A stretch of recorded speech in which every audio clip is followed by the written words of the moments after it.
On se retrouve pour une nouvelle session d'information. Mesdames et messieurs, bonsoir. Vous êtes sur Mondico Télévision. Tout de suite, les titres de votre journal.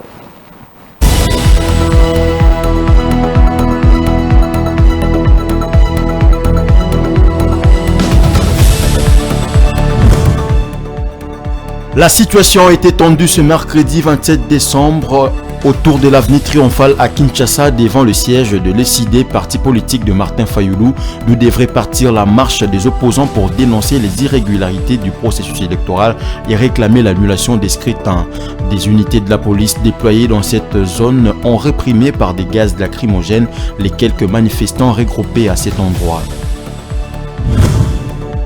En cette période des préparatifs de fête de fin d'année, les chauffeurs de taxi et taxibus exerçant ces métiers dans la ville de Kinshasa ont pour la énième fois augmenté le prix de la course sur tous les itinéraires sans l'avis favorable des autorités compétentes. La population quinoise demande l'implication des autorités de la ville. Le sélectionneur de léopards, Sébastien Desabre, a rendu publique la liste définitive des léopards qui disputeront la CAN 2023 qui démarre le 13 janvier prochain en Côte d'Ivoire. Le technicien français ne sait visiblement pas trop compliquer la tâche. La quasi-totalité de son effectif entre le 3e et 6e journée avec lesquelles il s'est qualifié pour cette compétition.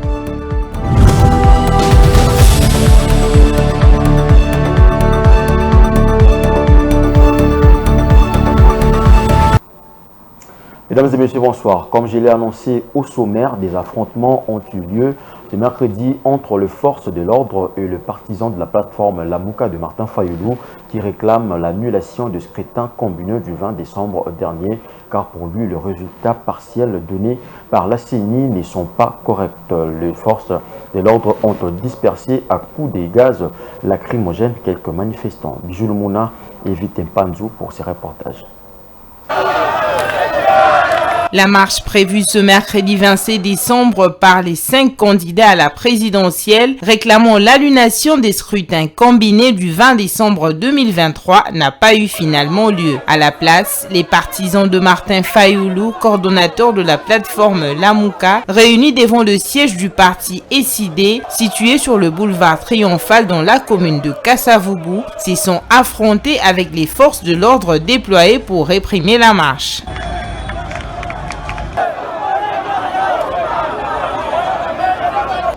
Plusieurs blessés enregistrés suite à ces affrontements. Martin Fayoulou promet de poursuivre avec cette démarche.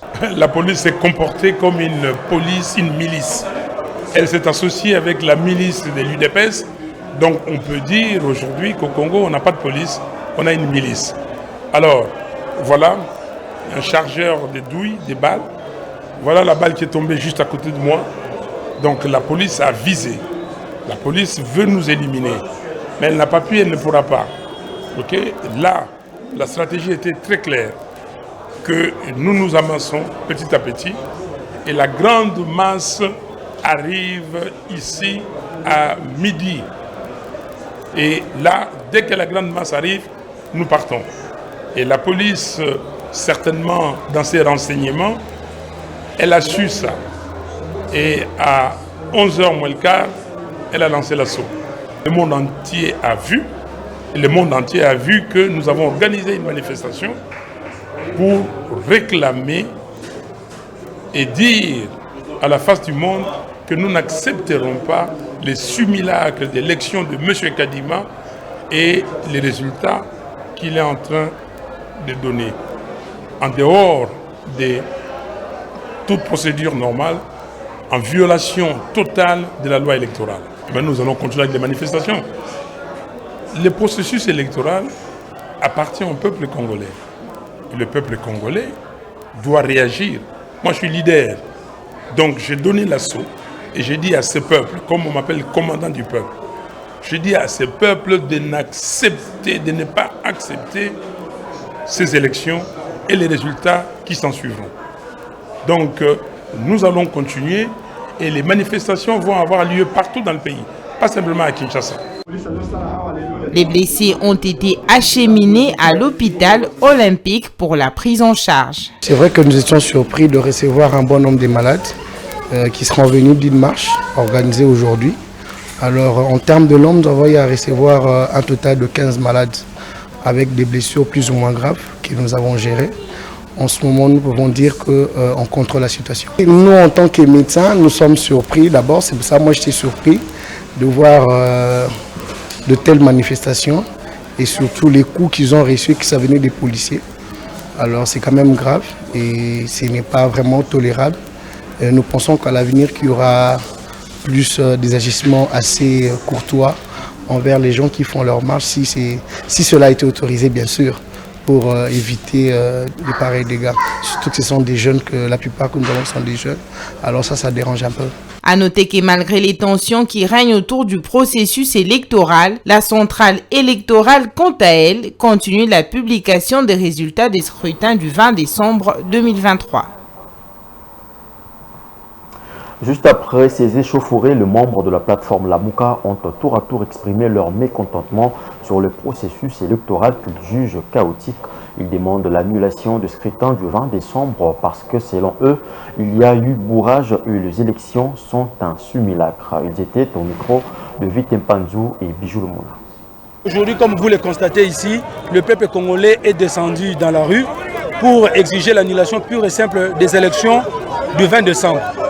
Dans quel pays on peut organiser des élections jusqu'aujourd'hui? Pendant que je vous parle, il y a certaines villes où on est en train de voter. En vertu de quelle disposition de la Constitution? Voilà pourquoi le même jour des élections, le 20 décembre, lorsque les observateurs internationaux et nationaux ont observé les irrégularités massives, les candidats de la République, les candidats présidents de la République, tous à l'unanimité, ils ont rejeté, ils ont dit ceci, que non, voilà, ces élections sont chaotiques, on ne peut pas accepter les résultats qui sortiront de ces élections. Voilà pourquoi nous demandons à la communauté internationale, nationale, il est temps d'agir. N'attendez pas que demain le Congo puisse être divisé. N'attendez pas demain que les gens meurent. N'attendez pas demain que nous, peuple congolais, nous puissions nous entretuer à cause des élections chaotiques. Voilà pourquoi, en nom de paix, les candidats présidents de la République, ils ont juste demandé l'annulation pure et simple de ces scrutins qui ne reflètent ni la réalité ni la vérité. Parce que les résultats qui sortiront de ces élections-là seront des résultats faux et frauduleux. Voilà comment on est en train d'attribuer 80% à M. Tshilombo, qui a échoué lamentablement son mandat, et on est en train de donner 10%, 0% au candidat Martin Fayoulou qui a été voté massivement par la population congolaise. Maintenant ici, nous n'exigeons pas d'abord la vérité des urnes. On exige la vérité des urnes si les élections ont été bien organisées. Mais ces élections ici sont chaotiques. Il y a des centres de vote où on a brûlé les machines. Il y a des députés de l'Union sacrée qui ont voté dans leur maison, dans leur domicile. Nous avons des preuves tangibles, nous avons des vidéos qui témoignent que voilà, il y a eu bourrage de urnes.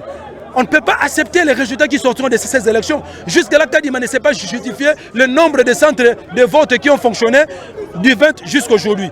Voilà pourquoi, moi, en tant que Congolais et les autres camarades, ils ont dit ceci: le Congo nous appartient. Le Congo n'appartient pas à un groupe d'individus. Il y a plus de 110 millions de Congolais qui souffrent, qui se sont déplacés massivement le 20 pour élire leurs autorités. Mais aujourd'hui, Kadima, comme on le disait avant, lorsqu'on dénonçait un fichier non fiable, aujourd'hui, Kadima est en train de nous amener dans un chaos. C'est à vous de montrer à la face du monde la démocratie que M. Tshisekedi veut imposer dans ce pays.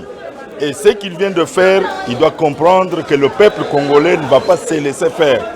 Et le Congo n'est pas la parcelle de sa famille. Le Congo, notre pays, la RDC, n'est pas la parcelle de M. Tshisekedi ni de sa famille. Et ce qu'il vient de faire, les gens qui sont tombés ce jour, aujourd'hui, que vous avez vu acheminer à l'hôpital, c'est une responsabilité énorme qui va les poursuivre jusqu'à la Cour pénale internationale. Et nous lui disons que nous n'allons pas nous fatiguer, qu'il se prépare à tuer tous les millions de Congolais qui ne sont pas d'accord avec les simulacres des élections qu'il vient d'organiser. Et ces simulacres des élections, nous n'allons pas l'accepter, ni lui, ni les résultats, ni Kadima, ni la CENI. Ils doivent évacuer de notre pays. Et là, nous n'allons pas négocier. Nous sommes clairs. Toujours dans le même ordre d'idée, les Quinois disent ne pas être intéressés par la marche projetée le mercredi 27 décembre 2023 par une frange de l'opposition. Cette marche a pour but de contester le résultat des élections en cours de compilation par la CENI. Réagissant dans les rues de Kinshasa, nombreux sont ceux qui ont jugé cette démarche inopportune. Suivez.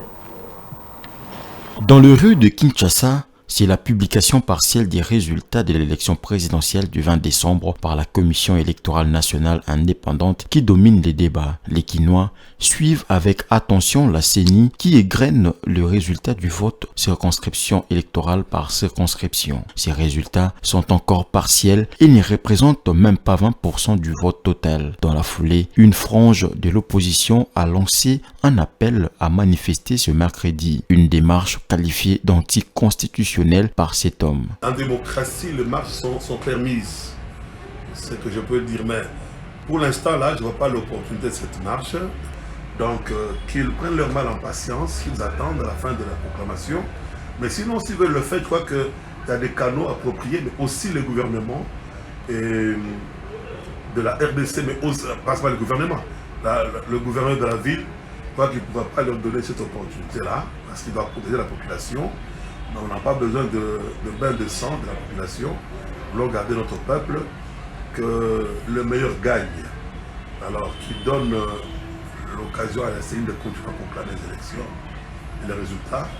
Parce qu'il avait demandé que la proclamation soit faite bureau de vote, pas bureau de vote. La loi électorale prévoit des canaux légaux de protestation des résultats. Blake Watuzola, enseignant dans une école de Kinshasa, invite les opposants lésés à confronter le résultat partiel publié par la CENI avec les procès-verbaux signés par leurs témoins sur terrain. La CENI a reconnu avec éprouvé certaines difficultés dans l'organisation des scrutins du 20 décembre. Cependant, selon plusieurs missions d'observation, ces difficultés ne sont pas de nature à impacter sur les résultats du vote. C'est aussi le point de vue de Blake Watuzola, enseignant dans une école de Kinshasa. Nous pensons que les élections ont été bel et bien passées, sauf que dans tous les pays du monde, il n'y a pas des irrégularités, ça ne manque toujours pas.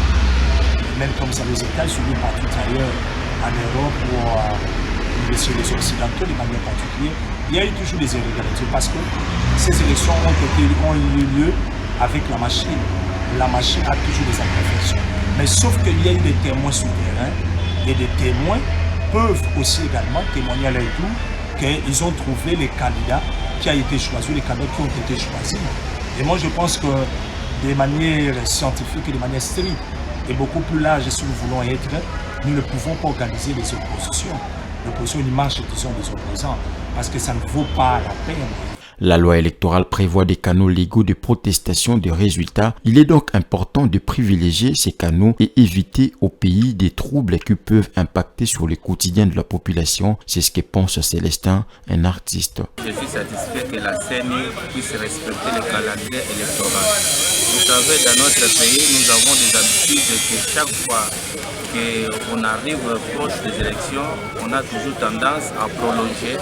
Et cela va faire que les gouvernements ou les institutions présentes de la République puissent tomber dans le glissement. Alors cela ne va pas favoriser le climat dans notre pays. Vous savez que nous sommes une jeune démocratie. On est en train de se rechercher comment se retrouver pour que notre population puisse avoir de quoi à manger, à faire. Alors nous n'avons pas de temps. 5 candidats à l'élection présidentielle du 20 décembre, dont Martin Fayulu et Denis Mukwege, ont informé le gouverneur de Kinshasa de leur intention d'organiser une marche mercredi pour protester contre les conditions dans lesquelles s'est tenu le scrutin du 20 décembre. Lors d'un échange avec la presse ce mardi à Kinshasa, le vice-premier ministre et ministre de l'Intérieur a annoncé que le gouvernement n'autorisera pas cette manifestation. Il appelle les opposants à attendre la publication des résultats provisoires par la CENI. La Commission électorale nationale indépendante CENI poursuit la publication partielle des résultats de la présidentielle de 2023. Le mardi 26 décembre, elle a livré le résultat des 52 circonscriptions électorales. Ces résultats placent très largement en tête avec 78,98% le président sortant, Félix Tshisekedi. Merveille Loabela nous en dit plus.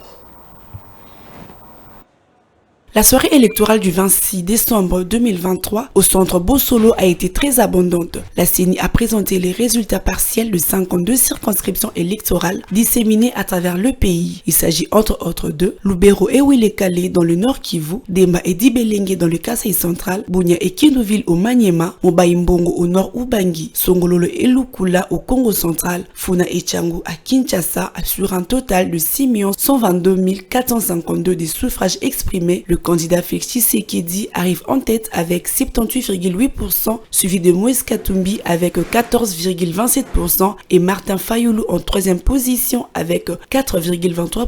Pour sa part, Gabi Pierre Tchibanda, secrétaire général du nouvel ordre politique à l'horizon 2023, approuve la manière dont la CENI publie les résultats. Ceci va permettre à tout le monde de se situer pour éviter les éventuelles contestations. La CENI vraiment nous met tous à l'aise, dans le sens qu'il n'y aura pas de contestation, parce que c'est tellement clair, jusqu'à telle enseigne que même si tu es au fin fond, tu es devant ta poste de télévision, tu regardes comment ça se déroule. Donc il y a la transparence au niveau de la CENI. En ce qui concerne les cas de mauvaise conduite lors de l'opération du vote du 20 décembre dernier, dans certaines circonscriptions électorales, la CENI confirme qu'une enquête est diligentée et que les coupables seront sévèrement punis. Je l'ai annoncé dès l'entame de ce journal, le prix des transports en commun du secteur privé est en hausse à Kinshasa. En cette période de fin d'année, une majoration unilatérale à travers plusieurs trajets. La population lance des cris d'alarme auprès des autorités compétentes pour des solutions idoines afin de faciliter à cette population de pouvoir se déplacer en toute quiétude. Jocelyne Massiala et Déo Chilombo pour ce reportage. La situation de transport en commun devient une véritable casse-tête pour les Kinoises et Kinois qui du jour le jour peinent pour se déplacer à cause du coût élevé des prix de course. Ils ne savent plus à quel sens se vouer. Le trajet UPN-Magasin qui coûtait avant les festivités 2000 francs congolais se paye actuellement jusqu'à 5000 francs congolais, voire 7000 francs congolais. La course en taxi moto et 2000 francs congolais pour le taxi bis. Selon la population, les conducteurs profitent de la courtoisie routière décrétée à la veille des élections et des fêtes de fin d'année pour pratiquer des tarifs illicites. Que les autorités nous présentent un autre mécanisme pour faire face à cette situation. Il y a majoration de prix à chaque heure.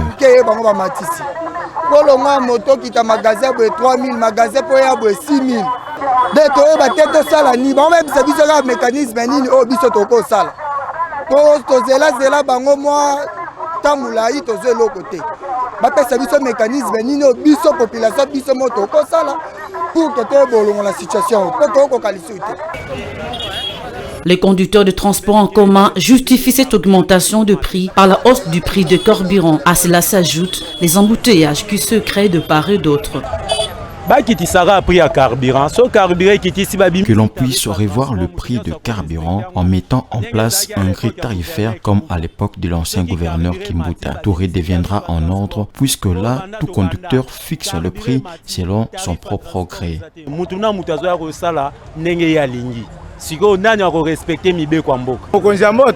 demandons au chef de l'État de revoir le coût de produits sur le marché. La vie devient trop chère et je ne peux que hausser le prix de la course pour compenser à cette situation. L'implication des autorités compétentes pour faire respecter la grille tarifaire telle que décidée par l'hôtel de ville est vivement attendue par les Kinoises et Kinois pour faciliter le déplacement de la population kinoise, surtout en cette période de festivités. Rendons-nous à présent en province. Après plusieurs années passées dans l'obscurité suite à l'instabilité du courant électrique, la ville de Mbujimayi dans la province du Kasaï oriental est enfin éclairée. La population de cette ville peut se frotter les mains pour cette fin d'année. Les travaux du barrage des Tubitubidi pour l'électrification de la ville de Mbujimayi et les territoires de Miabi dans les Kasaï oriental sont à l'étape de la mise sous tension pour la desserte de l'énergie électrique à domicile. Suivez ces commentaires de Nancy Kizumina.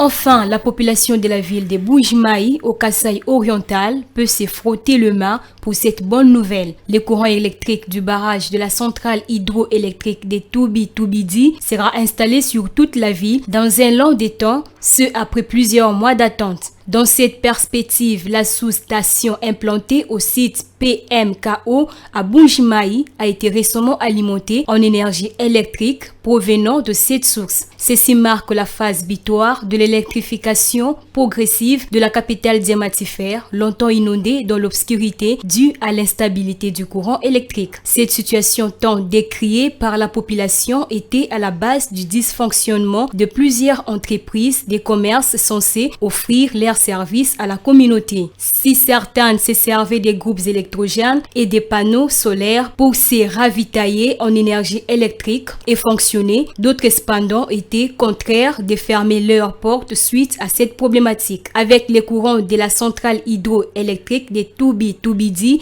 qui va bientôt éclairer la ville dans toute son entièreté, il n'y aura plus question de s'inquiéter. En somme, ces projets exécutés par la Société nationale de l'électricité SNEL et la concrétisation de l'une des promesses du président sortant Félix Tshisekedi faites à la communauté kassaïenne lors de ses récentes descentes en vue de pallier à la pénurie en énergie électrique. Le barrage de la centrale hydroélectrique de Toubi-Toubidi est situé au secteur de Chilundu, territoire de Miabi, dans la province du Kasaï oriental.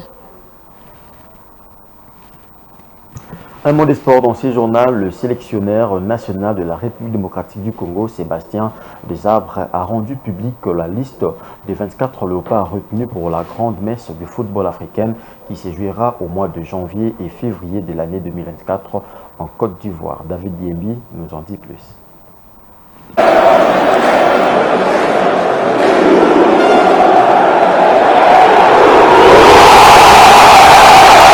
Les doutes sont dissipés dans la famille Léopard. La fameuse liste tant attendue est enfin disponible. Le sélectionneur de Léopard de la République démocratique du Congo, le Français Sébastien Desabres, avait la possibilité de retenir jusqu'à 27 joueurs. Hélas, il a jugé bon de réduire sa liste à 24. Une liste qui fait parler d'elle par rapport aux absences des tailles des habitués de Sébastien Desabres, à l'occurrence de Dieu merci Moukoko Amal et de Darinkla Motema Pembe, Jackson Moleka, Aldo Kaloulou et le buteur pantanté du championnat suisse, le Congolais Jonathan Okita qui évolue à Zurich FC et tant d'autres. Mais aussi, il y a lieu de noter une première canne pour Gaël Kakuta, Rocky Bouchiri, Théo Bongonda, Yohan Wissa et de jeunes pépites de West Bromwich Albion, Grady Diangana. Mais aussi du défenseur de Simba FC de la Tanzanie, le jeune Inonga Baka. En outre, il aussi a noté que la RDC affrontera la sélection zambienne de football le mercredi 17 janvier à 20h GMT pour le compte de la première journée de la Coupe d'Afrique des Nations Côte d'Ivoire 2024.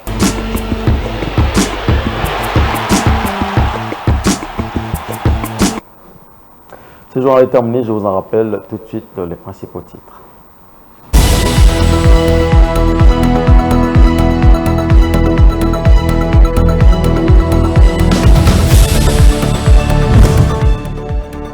La situation a été tendue ce mercredi 27 décembre autour de l'avenue Triomphale à Kinshasa devant le siège de l'ECD, parti politique de Martin Fayoulou, d'où devrait partir la marche des opposants pour dénoncer les irrégularités du processus électoral et réclamer l'annulation des scrutins.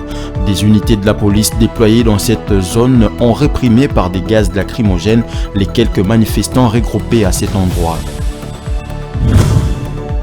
En cette période de préparatifs de fête de fin d'année, les chauffeurs de taxi et taxibus exerçant ces métiers dans la ville de Kinshasa ont pour la énième fois augmenté le prix de la course sur tous les itinéraires sans l'avis favorable des autorités compétentes. La population quinoise demande l'implication des autorités de la ville.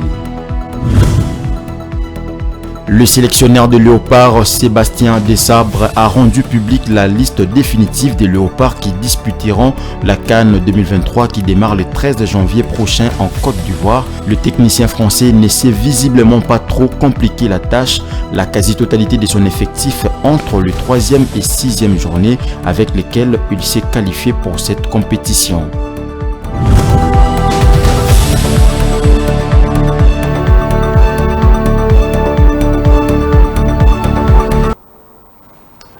C'était là l'essentiel de l'actualité, mesdames et messieurs. Merci de l'avoir suivi. Excellente suite des programmes sur Mondico Télévision. Dans l'entretemps, l'actualité reste en continu sur nos sites YouTube, mais également Instagram et Twitter, pourquoi pas Facebook. Bonne suite des programmes sur Mondico Télévision. Au revoir.